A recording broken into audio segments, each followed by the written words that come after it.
Hi all, welcome to Secrets of Shove People Revealed. My name's Steve Anderton. For those who know me, I graduated in 2001 from Theatre and Opinion, and I had a great time there, met some lifelong friends, and learned a lot. Went through a bit of pain, but don't we all? Made it this far. All credit to Ian McPhee. He set up this site, which is the primary site for this little document I'm going to put out, called Nepean Film Festival. And I just thought since I was at Nepean, and I'm sure before that and definitely after that, the whole institution was under attack, purely from a financial basis, I guess, and eventually folded. But the legacy lives on, and it should in little episodes like this where people have got films or projects that they've done, whether it's good or bad or otherwise. We should put it out there. We should keep the spirit of theatre and Nepean alive. I really enjoyed going to the institution. I went pretty late in life. I was like 32 or something when I went, and just had a fantastic time overall. And as I said, I reckon it just made me a better actor. And for that, I'm very grateful. So I thought I'd stick this up here because this production I did, Shove People, actually consists of, I think at the time it was like 32 or 3 Nepean people who were either in the acting degree or TTP or somehow associated. I actually gave a lot of those people a T-shirt to motivate them for especially one scene at the end of the 3rd day of shooting, which they responded to quite well. I got a photo of that somewhere, and I should dig that out. In fact, why don't even do it right now? So here you go. Basically the idea of Shove People. It's a bit blurry, but you can see a whole range of characters here. I think that's everyone. And look at the Shove People T-shirt. Apparently there's a few lurking around still. Anyway, I'll stop rambling on about that.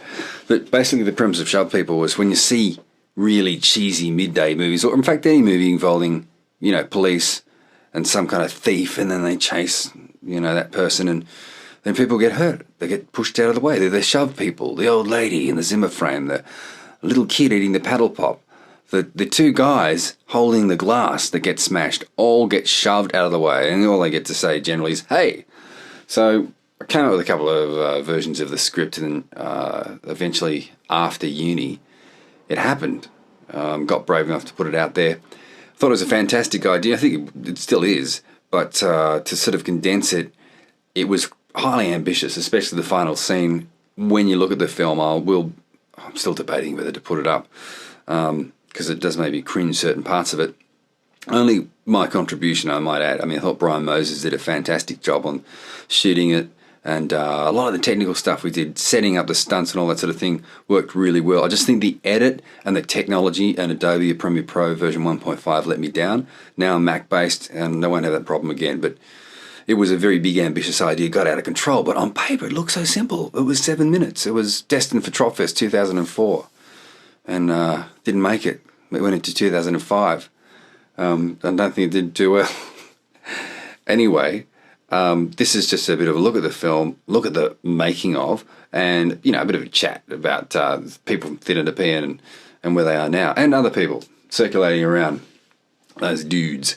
So we'll just go to the file now, if I can find it. Where did I put it? And, hang on. I'm also testing this thing called ScreenFlow for Mac. I'm a bit of a net nerd, so if I start talking technical stuff, sorry about that. I will try and cut this down. You can only put, 10 minutes or so at a time up on YouTube or Facebook or whatever. So I'll try and edit it down so we don't get too much extraneous material.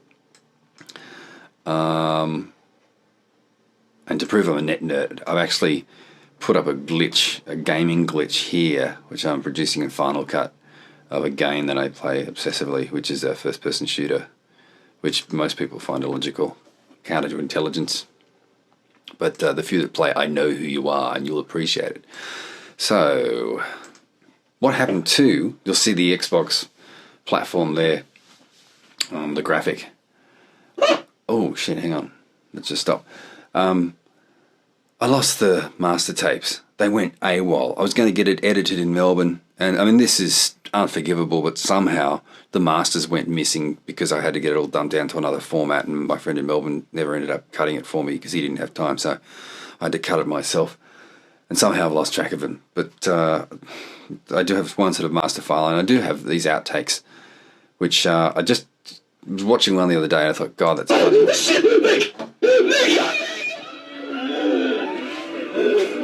That's me on the right. Dave Skinner, Shane, Danny Green, Jess McCauley.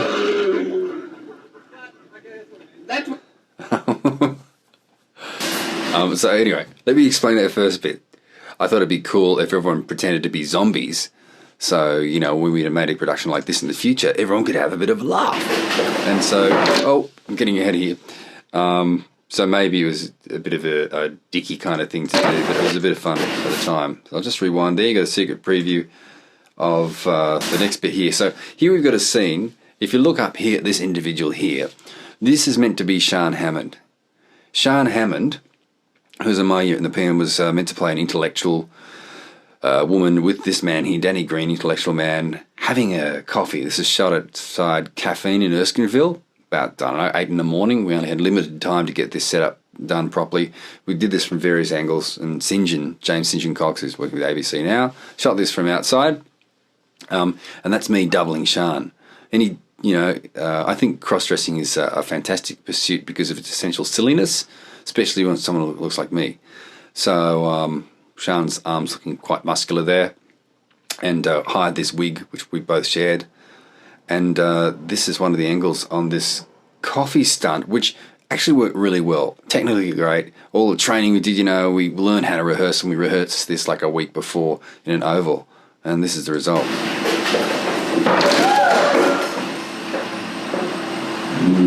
It's actually quite violent, isn't it? But it worked. Well,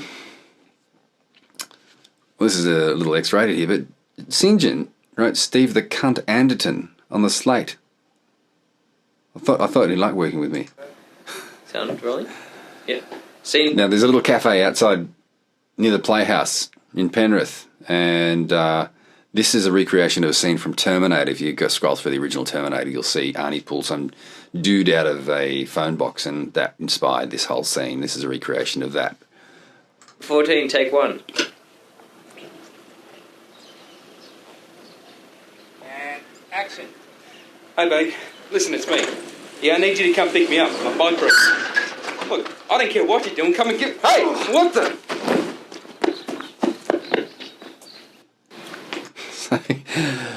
You can see Craig there in his cheap nylon flammable beard. You can see the Camry with stick-on wood panelling, because that's what they had in the actual original film. I dare you to go and watch it, rent it out, and go, oh my God, what an obsessive weirdo you are, Steve. Nick Beach playing the thief, and then you have Heath Wilder playing cop in Pursuit, whose character is based on Sylvester Stallone from Cobra. Crime is a disease, meet the cure. Here's the back of my neck, and once again, here we go with the coffee scene. You can see these orange bollards here. A lot of the stuff on the day through the viewfinder and the DV cam, you know, it just got the better of us. We couldn't see this on the day, but David had put these up for safety purposes, God bless him, and unfortunately that and a lot of the crew showed up in the reflection, and I should have keyed it out in effects later on, but I had no idea about effects at that point. So here's the scene from another angle. Action.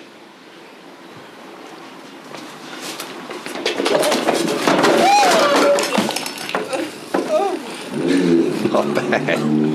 There's Kate, glued to the wall, Kate Parker. Cut. Also for the class of 2001. Yeah. We all okay? Great shot of my ass there, just in case, you know, the day wasn't bright enough. Oh. There's the crew. There's Jess McCauley, Georgia Boyce. Background. Georgia's in New York now, I believe. Some of them were set. You set? Roll. Yeah, we're all rolling. Okay. You need to mark? No. Okay. And action.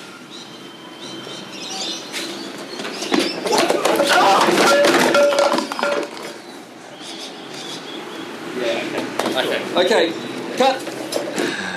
Another good one. God bless Jess McCauley. She went through the Actors College of Theatre and Television, ACTT. And I just did a show with her called Religion Shop, which she did. It's short and sweet and great work. So the only thing is, Everyone okay? Danny has to kick the table. Anybody hurt? You hurt? The table! No, it's fine. You okay? Right, so what's next? Good. So maybe. This is me directing on the stage of the Playhouse. And Belinda just sort of does. She just appears in frame here, right? Belinda King. Yes, there's. And then there's. There's me going, what am I going to say next? And Belle, like 2001 Nepean graduate, and then she made this film called Cake Pants, which was like Trop Fest 2005 or 6, and she wins Best Act for that. And then she does another thing called The Picnic, and Brian Moses is in that, and Lawani Armin, and she takes that to Trop Fest Tribeca, the one in the New York, and then she wins it, and Lawani Armin gets Best Actor. Skills, baby. Now, this scene here with Shane, a great mate Shane, and this is a reference to the film Ed Wood, which I love, which is a film that won Academy Award for Martin Landau, playing Bela Lugosi, and Johnny Depp. And he just plays Ed Wood, the 1950s atomic era filmmaker. Really shocking filmmaker, but so tragic. He was kind of cool in a way, but he also had this penchant for cross-dressing. That theme's recurring in this little set of installations, isn't it? But yeah, so Shane's dressed up in the Angora sweater, and this is the Ed Wood reference. And basically, like, a lot of the people who are in this, they said, yeah, we'll be a part of it, no worries. And then a lot of the characters, I sort of applied to that person, and it was like twofold, because I was enjoying their company and sort of like using something archetypal about them. I don't know, where Shane and cross-dressing together, and then, but also taking the piss out of them at the same time, which I kind of enjoyed. But it was all affection. So look at this work from Shane here. This is deep acting commitment.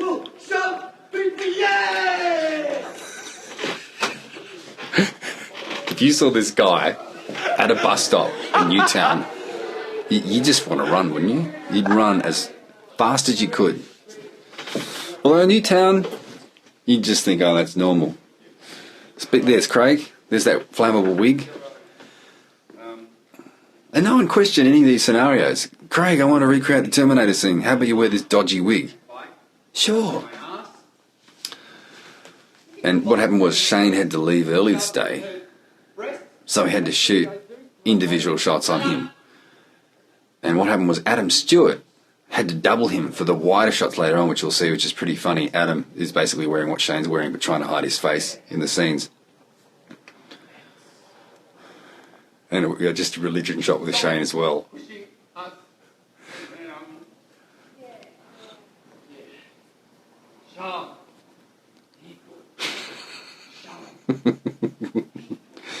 Oh, God. Shove people. I'll have to explain this scene in a second. People. Shove people. Shove people. Shove people. Shove people. Shove people. Shove people. Yeah. Now, this is Shane. Just wait, stop. Shove people. Shove people. Yeah. I'm sorry. If no one else is laughing out there, no, I don't care, because I think that's the funniest thing I've ever seen. Just let me explain.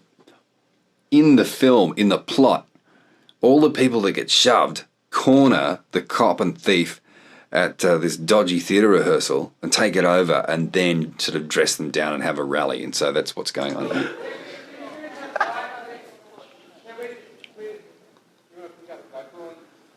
So I don't know how much more we'll show of this, but there's 18 minutes of special features. Yeah.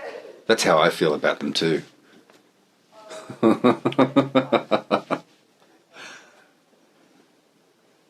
We got a lot of coverage. I mean, I think we did 20 takes on one particular scene, which is unheard of. There's the wide scene now.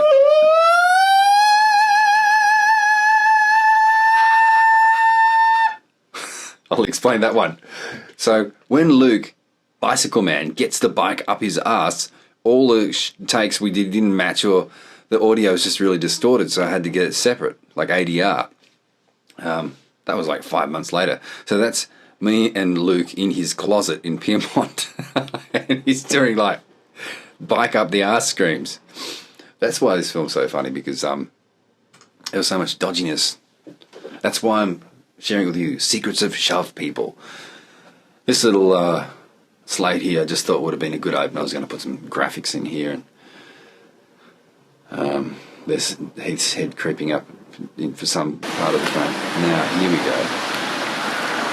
So Claire Quinn, I said to Claire, look, I've got this this film, and what I want to do, it's a really important acting role. I want you to walk along and then have someone shove you, and you just go face first in the mud. And she's like, yeah, sure. I was like, wow, okay, cool. Another person agreeing to my dodgy scenarios. So Dave set up this construction site. We made a deal with the school there in Erskineville. All these locations are kind of close. And then we had no insurance, so I kind of had to bluff it a bit. And this scene we had one take because we were time poor. We couldn't redress Claire Quinn. And she had this lovely suit on. Hang on, I'm just going to close the door. So I had to get it in one. So we rehearsed it a few times. And I'm not sure if this is the outtake or this is the angle.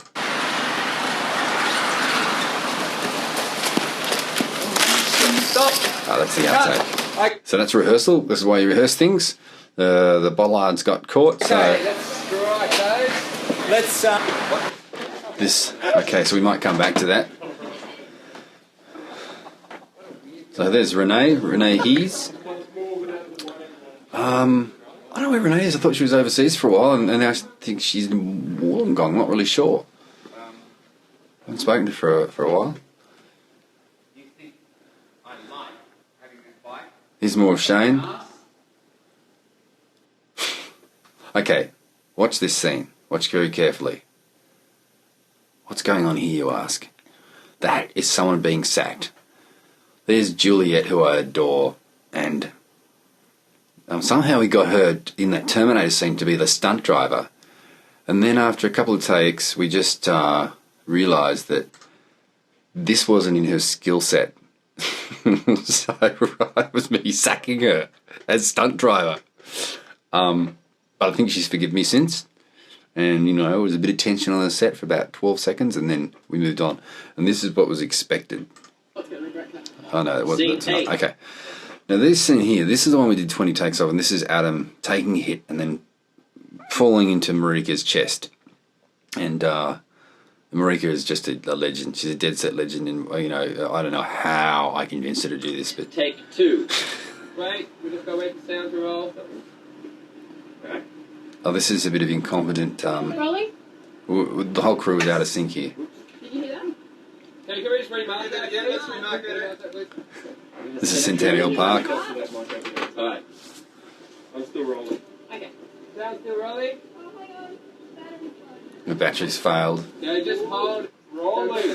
Yeah. Okay, here we go now. Scene 8. Take two. So Centennial Park, we'll come back to that. Okay, so this is Natalie Duncan. Oh, fucking hell! Something happened to Heath there, I don't know, got Shove people, shove people, shove people, Group shove scenes, people, shove group people, chant. shove people. there's Sean in the wig. Yay! That's one of the wide angles, medium angles.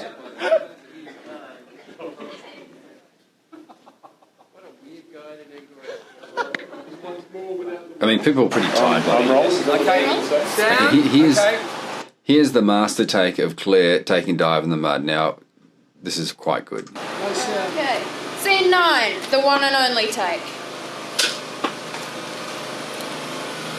And action.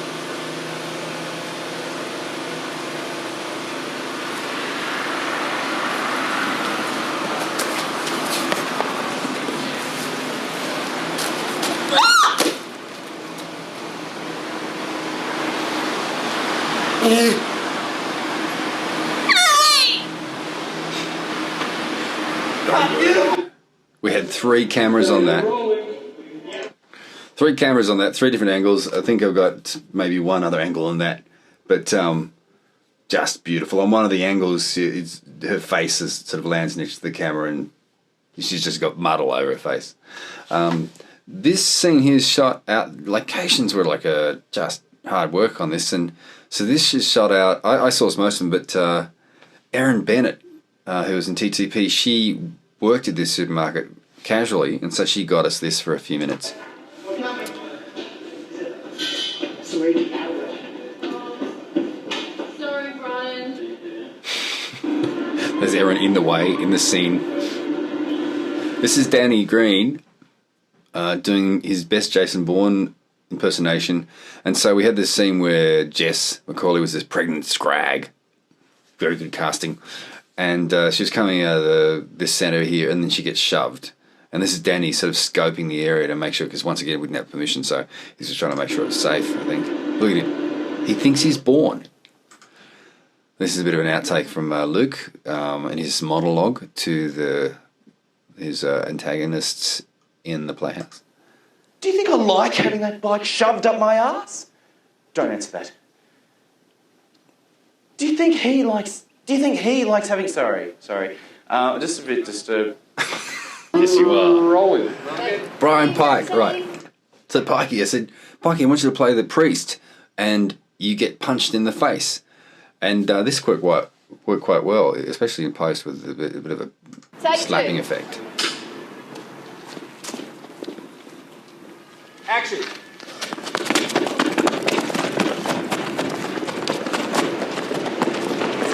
Right, there's a couple angles on this, and that wasn't the one. What do we got here? Right, this might be it. Scene 17, take 1. Action. That's Brian chasing Nick. Is Nick still running? Okay. Scene 17, take 2. Action.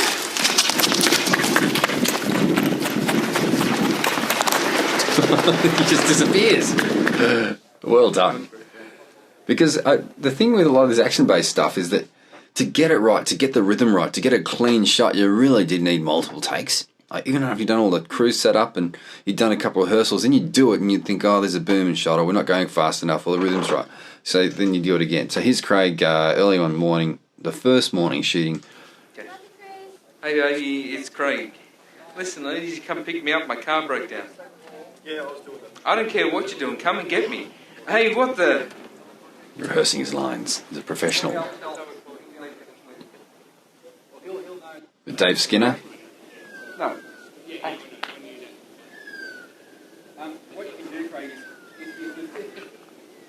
Alright, we've got a nice light. Delay the line. Nice shadows too, yeah. So this scene here was totally mute when we shot it, but in the actual film I foleyed, well, I don't know, foley, I just cannibalized like 10 different effects, and so it sounds all really good when you actually see it, like it's the real thing. So this is Renee, the environmentally conscious hippie, and then the gag is she's saying stop pollution. She's got her flyers, then she gets knocked over, and you know the the flyers just go everywhere, polluting the environment, hence irony. But you don't see that here. Maybe it'll come up in a second. And action. There's Craig being naughty on set as usual. And we did a show with him called Othello after this, and God, it was good. It was a great show. Take 1. Oh, hang on, what's going on? This is the table stunt from is above. in shot. Can you take it down rather than up? Underneath? Underneath? No. Alright, don't worry about sound then. Yeah. Yeah. And quick, don't forget to sell it, guys. Okay, you ready? Rolling? Let's show doing the actual stunt. And action.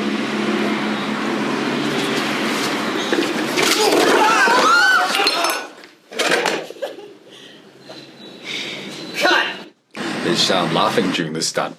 I mean, you got to give us credit because there's crockery. Look, the table has to be made, reset, the leg reset. Everyone has to get out alive. So pretty good effort considering we had limited time. This is through the window, another angle.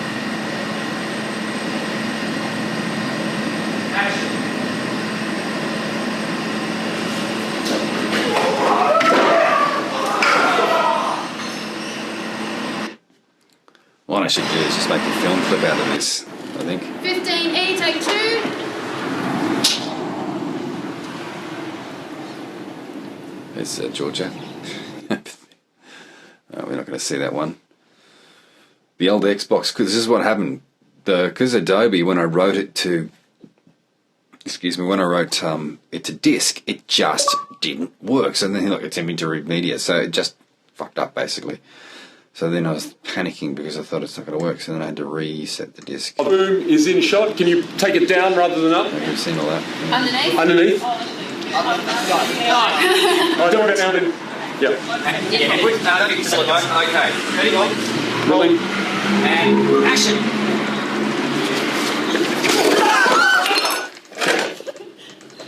Cut.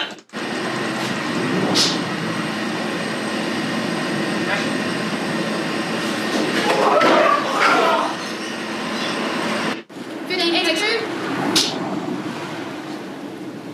Action.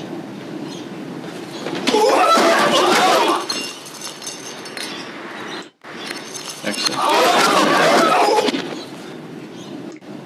I'm not sure if we've seen this angle, but here we go. Action.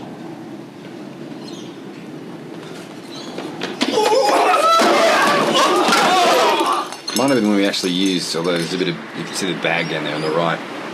Cut. I'm pretty proud of that stuff though. Scene 15E, take 1. 15E, shit.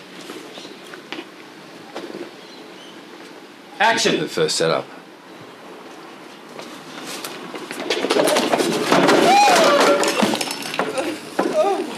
Very spectacular. And then the actual film, we have a shot of them recovering. And It's all action. quite staged, but it looks pretty good.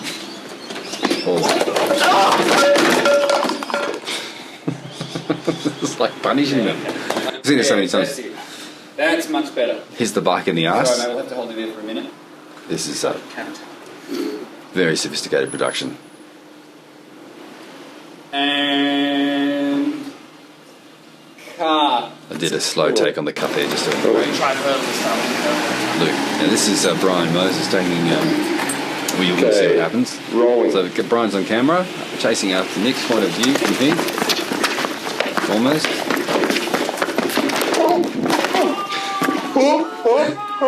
It could have been so much worse. Killed the man. I saved the cat. Yeah, there he goes. He goes, I saved the camera. Right.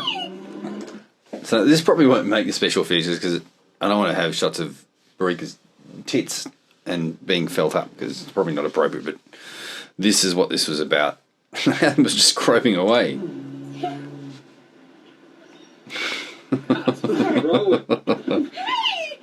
You get the idea. We had 20 takes of this. Rolling. What's going on? Pretty good. I'd say it was good. That was quite good. We seriously did 20 takes on this, like 10 wide and 10 close. On the bird. You're a bit low. Yeah. And Marika, I think you want your hands up. You'd be looking down. Sorry. Yeah, oh, okay. 4C, take 5. There's the steaming ass, but you know, I think it worked. Right, so here we are in the playhouse, and this is the kind of the scenes. A little outtake we did of Nat hiding in the wings. No, sorry, that's a lie. Stop pushing us around. Sorry. Rolling. I don't know what was going on there, but maybe you know we were rolling. Well, that's it. 15F, take 1. Yet another boom take. is in shot. Can you take it down Of rather the than boom up? in shot. Underneath? Underneath. Let's just scroll past this. Shut people! Shut people! Okay, so here, as I said earlier, Shane had to leave, so Adam was kind enough to double Shane. So Adam's wearing Shane's wig. I mean, they're probably, Adam's a little bit taller than Shane.